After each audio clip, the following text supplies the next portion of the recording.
Kia Optima'da maşını xatlayırıq. ABS-in işığı yanılı qalıb, sürüşməklə bir yerdə.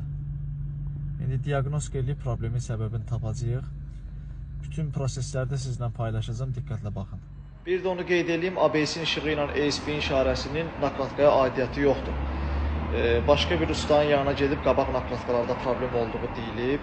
Qabaq nakladkalar dəyişilib, amma xeyri yoxdur. Yenə də ABS işarəsi, ESP işarəsi yanılı qalır. Diaqnostikaya salmışıq. Diaqnostika qabaq sağ tərəf ABS-in daçkində problem göstərir.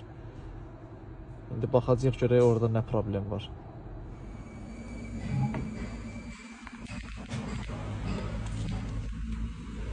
ABS-in daçkı və buradan qırılıb. Şimdi qorsanın. Ateş değişimi buradadır. Yoxdur, görürsən. Əslində burada olur. Sən drift eləməyə çalışmışsan, basıb şunları qırıb. İndi bunu düzəldəcəyik, qaydasını düşəcək. Tək buradan qırılmayıb, yəni baş hissəsindən.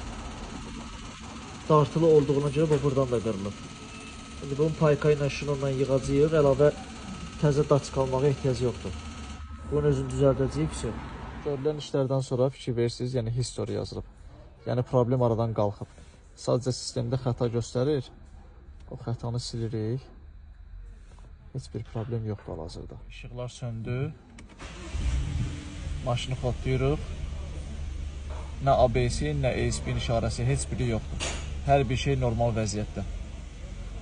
Xeyirli uğurlu olsun.